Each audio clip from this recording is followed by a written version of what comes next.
Yan, nandito na ako sa bahay mga guys. Kararating ko lang. Masaya. Masaya ang lula nyo kasi natuwa ang doktor sa akin. I-update ko lang po kayo sa aking kalusugan.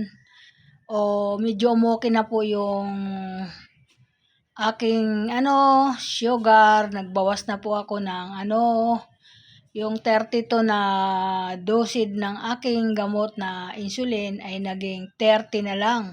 Nabawasan na po ng 2 kasi maganda daw yung pangitain doon sa doktor. Ang ganda daw ng mga resulta ko, nagbago. Kaya ang gamot ko din, binago na rin niya kahit papaano. Kaya sa susunod na check up ko, ay baka normal na yung akin. Wow, salamat sa Panginoon.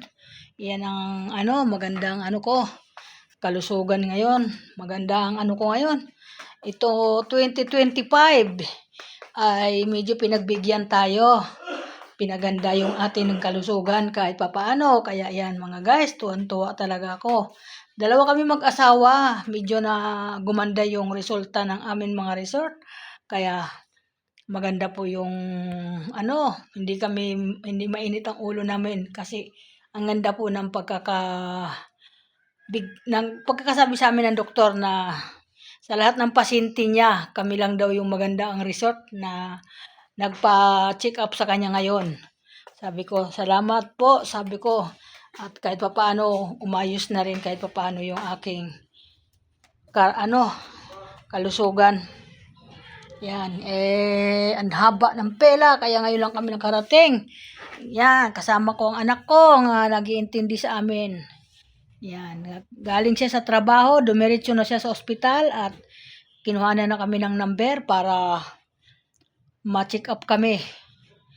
Iyon ang nangyari sa amin, kaya maraming salamat sa lahat ng mga idol at sa Panginoon na rin marami at sa mga anak ko na rin na nag-aalala sa amin at nagbibigay lakas sa aming kalusugan at nagbibigay din ng amin pang maintenance na amin mga gamutan, lahat sila gumagastos. Kaya nagpapasalamat ako sa mga anak ko lahat nga iniintindi kami kahit papaano, ganyan talaga kami kamahal ng mga anak ko. Lahat mga sila, malalahanin sa magulang. Sana lahat ng anak, ganun po. Di ang ganda sana ng mga kalusugan ng mga magulang. Di ba? Na naaagapan yung kanilang mga karamdaman.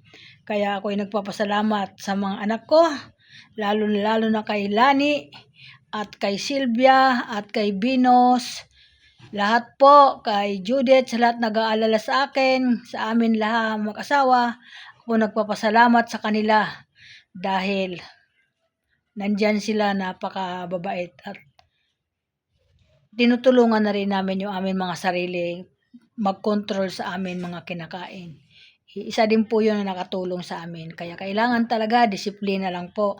Wag maging matigas ang mga ulo sa pag nagme-maintenance para hindi nadadagdagan yung sakit. Talagang mababawasan yung ating gamot kahit papaano. Ayan, magandang balita yun sa mga anak ko at kahit papaano malulusog kami.